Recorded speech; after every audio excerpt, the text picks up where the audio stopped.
Hi hello எல்லோருக்கும் வணக்கம். இன்றைக்கி நாம் Tirumala Tirupati info by KHM சேனலில் திருமலை நேத்திர தரிசனம் பற்றி பார்க்கலாம். திருமலையில் ஒவ்வொரு வியாழக்கிழமையும் மூலவர் வெங்கடேஸ்வர பெருமாளை நேத்திர தரிசனத்தில் நம்ம சேவிக்கலாம்.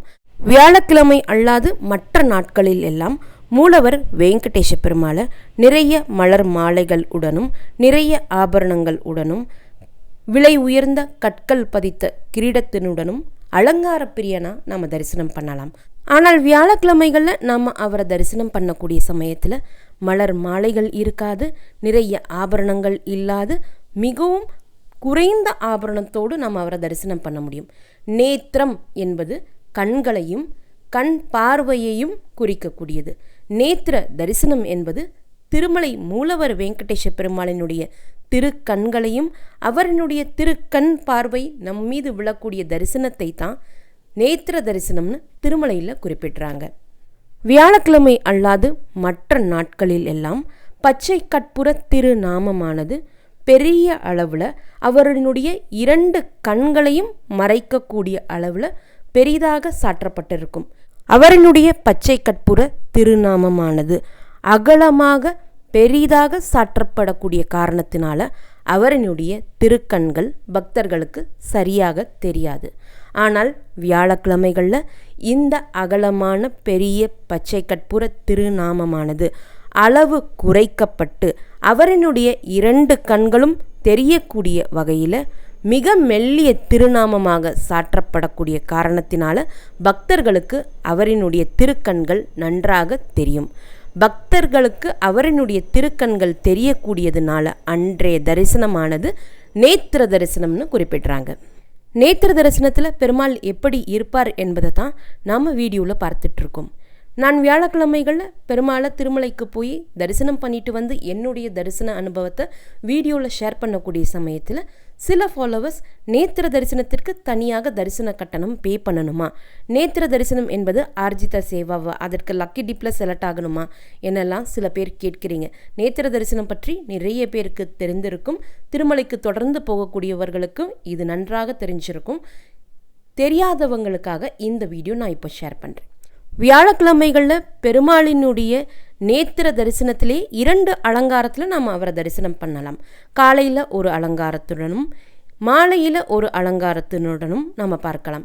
காலையில் நாம் பார்க்கக்கூடிய சமயத்தில் நேத்திர தரிசனத்தில் நமக்கு பெருமாள் ரொம்ப சிம்பிளாக வஸ்திரத்தோடு மட்டும்தான் இருப்பார். மேல்சாத் வஸ்திரமும் அதாவது பஞ்ச கட்சமும் மேல் துண்டு என்று சொல்லப்படக்கூடிய உத்தரியமும் இந்த 2 வஸ்திரம் மட்டும்தான் இருக்கும். மிக மிக மிக குறைவான ஆபரணங்களோடு இருப்பார். மலர் மாலைகள் எதுவும் இருக்காது. கிரீடம் ஆபரண கிரீடம் இருக்காது. மற்ற நாட்கள் எல்லாம் ஆபரணங்களும் மலர் மாலைகளும் அவரினுடைய திருமேனியை மறைச்சிருக்கும். ஆனால் வியாழக்கிழமைகளில் காலை நேரத்தில் அவரை தரிசனம் பண்ணக்கூடிய சமயத்தில் அவரினுடைய திருமேனி நமக்கு தெளிவாக தெரியும். அவர் திருமேனியிலிருந்து வெளிப்படக்கூடிய நல்ல அதிர்வலைகளும் ஒளிக்கதிர்களும் அவரினுடைய திருக்கண்ணிலிருந்து வெளிப்படக்கூடிய பார்வைகளும் நம்ம மீது படக்கூடிய ஒரே நாள் இந்த வியாழக்கிழமை தரிசனத்தில் மட்டும்தான். இந்த வியாழக்கிழமை தரிசனம் ரொம்ப சிறப்பானது. வியாழக்கிழமைகளில் மாலை வேளையில் இதே நேத்திர தரிசனத்தோடு பூலங்கி சேவா அல்லது புஷ்பாங்கி சேவா என்று சொல்லப்படக்கூடிய தரிசனத்தில் அவரை நாம் சேவிப்போம். அவரினுடைய திருமேனி முழுவதும் மறைக்கப்படக்கூடிய வகையில் மலர்களால் ஆன ஆடையை சாற்றி கொண்டது போல் இருக்கக்கூடிய காரணத்தினால புஷ்ப அங்கி பூல் அங்கி சேவா அப்படின்னு இந்த சேவாவை குறிப்பிட்றாங்க. அவரினுடைய திருமேனி நீங்கள் ஈவினிங் டைமில் வியாழக்கிழமைகளை தரிசனம் பண்ணிங்கன்னா ஃபுல்லுமே ரொம்ப அழகாக மலர்களால் இருக்கும். இப்போ நீங்கள் வீடியோவில் பார்க்கக்கூடியது போலவே இருக்கும். அவரினுடைய திருமுடியில் ஆரம்பித்து திருப்பாதம் வரைக்கும் கம்ப்ளீட்டாக மலர்களால் அலங்காரம் பண்ணியிருப்பாங்க. அப்பவும் சின்ன நாமத்தோடு அவரினுடைய 2 கண்களும் தெரியக்கூடிய வகையில் நேத்திர தரிசனத்தில் தான் நாம் அவரை தரிசனம் செய்வோம். காலையில் எப்படி தரிசனம் செஞ்சோமோ அதே போல தான் மாலை நேரத்திலும் அவரை குறைவான ஆபரணங்களால் மட்டும்தான் அலங்காரம் செஞ்சுருப்பாங்க. அவரினுடைய திருமேனியை மறைக்கக்கூடிய வகையில் கம்ப்ளீட்டாக மலர்களால் அலங்காரம் செஞ்சுருப்பாங்க. காலையில் வெறுமனே பட்டு வஸ்திரத்தோடு அவரை தரிசனம் பண்ணக்கூடிய சமயத்தில் ஒரு எளிமையான வீர ஆண் மகனாக நமக்கு தோற்றம் கொடுத்திருப்பார். மாலை நேரத்தில் பூலங்கி சேவால அவரை தரிசனம் பண்ணக்கூடிய சமயத்தில் கல்யாணமான புது மாப்பிள்ளை போல ஜொலிப்போடு நமக்கு தரிசனம் கொடுப்பார். இந்த 2 தரிசனமுமே ரொம்ப சிறப்பான தரிசனம். உங்களுக்கு வாய்ப்பு கிடைச்சா வியாழக்கிழமைகளில் நீங்கள் தரிசன டிக்கெட் புக் பண்ணும்போது காலை நேரத்தில் ஒரு முறை தரிசனம் பண்ணிக்கோங்க. அடுத்த மாதத்தில் வியாழக்கிழமைகளில் மாலை நேரத்தில் தரிசனம் அமையக்கூடிய வகையில் டிக்கெட் புக் பண்ணிக்கோங்க. இந்த 2 தரிசனமும் பார்க்கறது என்பது ரொம்ப அற்புதமான வாய்ப்பாக நமக்கு இருக்கும். இதற்குன்னு தனி தரிசன டிக்கெட் எதுவுமே கிடையாது.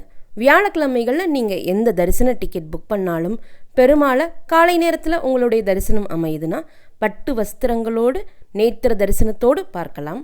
மாலை நேரத்தில் உங்களுடைய தரிசனம் அமையுதுன்னா பூலங்கி சேவால நேத்திர தரிசனத்தோடு நம்ம அவரை தரிசனம் பண்ணலாம். காலையில் எந்த நேரத்திலிருந்து மாலை எந்த நேரம் வரைக்கும் இந்த தரிசனம் நமக்கு கிடைக்கும் அப்படின்பதை இப்போ நாம் தெரிஞ்சுக்கலாம். வியாழக்கிழமைகளில் அதிகாலை நடக்கக்கூடிய சுப்ரபாதம் சேவா, தோமாலா சேவா, அர்ச்சனா சேவா போன்ற சேவாக்களில் நீங்கள் லக்கி டிப் மூலமாக செலக்ட் ஆகி தரிசனத்திற்கு போனீங்கன்னா நேத்திர தரிசனத்தில் பெருமாளை தரிசனம் பண்ண முடியாது.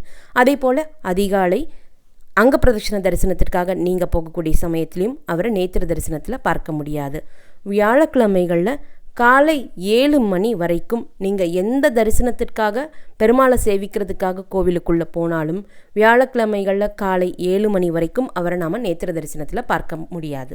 வியாழக்கிழமைகளில் காலை 7 மணி வரைக்குமே எந்த தரிசன டிக்கெட் மூலமாக நம்ம அவரை தரிசனம் செய்ய போயிருந்தாலும் மற்ற நாட்களில் எப்படி நமக்கு ஆபரணங்கள் உடனும் மலர் மாலைகளுடனும் தரிசனம் கொடுப்பாரோ அதே தரிசன அலங்காரத்தோடு தான் நாம் அவரை பார்க்க முடியும். ஒவ்வொரு வியாழக்கிழமையும் காலை சரியாக 7 மணிக்கு திருப்பாவாடா சேவா என்ற ஆர்ஜித சேவா திருமலை கோவிலில் நடக்கும். இந்த திருப்பாவாடா சேவாவில் பக்தர்களும் பங்கேற்கலாம்.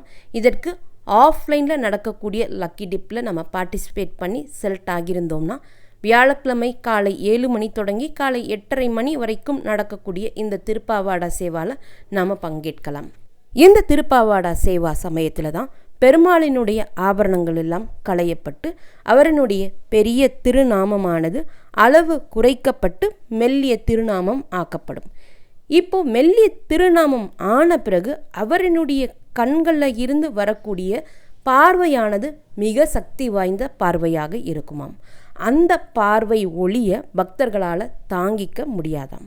அதனால் அவரினுடைய நாமம் குறைக்கப்பட்ட பிறகு முதலில் வரக்கூடிய அவரினுடைய திருப்பார்வை ஆனது பெருமாளுக்கு எதிரே இருக்கக்கூடிய கருட பகவான் முன்னாடி குவிக்கப்பட்டிருக்கக்கூடிய புளியோதரை படையல் மீது தான் அவரினுடைய முதல் திருக்கண் பார்வையானது படுமாம். அவரினுடைய திருக்கண்களிலிருந்து வரக்கூடிய சக்தி வாய்ந்த ஒளி பார்வையை சாந்தி செய்யக்கூடிய வகையில் நடத்தக்கூடியது தான் திருப்பாவாடா சேவா என்று சொல்லப்படக்கூடிய அன்னக்கூட்டோட் உற்சவம். அன்றைய நாள் பெருமாளுக்கு பல கிலோ கணக்கில் புளியோதரையை நைவேத்தியமாக படைச்சிருப்பாங்க. இந்த புளியோதரை நைவேத்தியத்தை தான் வியாழக்கிழமைகளில் காலை தொடங்கி மதியம் வரைக்கும் வரக்கூடிய பக்தர்களுக்கு பிரசாதமாக கோவிலுக்குள்ளே கொடுப்பாங்க. வியாழக்கிழமைகளில் காலை 7 மணி தொடங்கி காலை 8 மணி வரைக்கும் திருப்பாவாடா சேவா நடக்கும். அதன் பிறகு திருப்பாவாடா சேவாவில் கலந்து கொண்ட பக்தர்கள் பெருமாளை முதலாக போய் நேத்திர தரிசனத்தில் தரிசனம் செஞ்சுட்டு வருவாங்க. அவங்க தரிசனம் செஞ்சுட்டு வர்றதுக்கு காலை 8:30 மணி ஆகிடும். அவங்க வெளியே வந்த பிறகு சர்வ தரிசனம், SSD டோக்கன் தரிசனம், VIP பிரேக் தரிசனம், 300 ரூபாய் தரிசனம், விர்ச்சுவல் சேவா தரிசனம், அன்றைய நாட்கள் இருக்கக்கூடிய ஆர்ஜித சேவா டிக்கெட்ஸ் தரிசனம் என்று ஒவ்வொரு தரிசன டிக்கெட் பக்தர்களையும் தரிசனத்திற்காக அலோ பண்ணுவாங்க. காலை 8:30 மணி தொடங்கி மாலை 5:30 மணி வரைக்கும் வியாழக்கிழமைகளில் பெருமாளை நேத்திர தரிசனத்தோடு நான் சொன்ன மாதிரியே ரொம்ப சிம்பிளாக மாலைகள் எதுவும் இல்லாமல் ஆபரணங்கள் எதுவும் இல்லாமல் பட்டு வஸ்திரத்தில் நம்ம தரிசனம் செஞ்சுட்டு வரலாம். இது மாலை 5:30 மணி வரைக்கும் அலோ பண்ணுவாங்க. அதற்கப்புறம் 5:30 மணியிலிருந்து 6:30 6:45 மணி வரைக்கும் கிட்டத்தட்ட 1.25 மணி நேரம் அவருடைய அலங்காரம் செய்வதற்காக நேரம் எடுத்துப்பாங்க. அலங்காரம் செய்யக்கூடிய அந்த 1 மணி நேர சமயத்தில் எந்த தரிசன டிக்கெட் ஹோல்டர்ஸையும் கோவிலுக்குள்ளே அலோ பண்ண மாட்டாங்க. அலங்காரம் முடிந்த பிறகு மாலை 6:30 மணி 6:45 மணி தொடங்கி மறுபடியும் தரிசனத்திற்காக பக்தர்களை அலோ பண்ணுவாங்க. இப்போது நாம் பெருமாளை நேத்திர தரிசனத்தோடு பூலங்கி சேவாவோடு தரிசனம் பண்ணலாம்.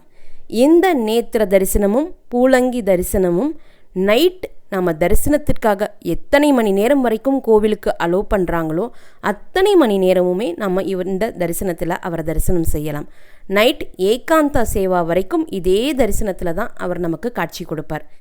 ஏகாந்த சேவா என்பது பெருமாளை தூங்க வைத்து கோவில் நடையை சாற்றக்கூடிய சேவா.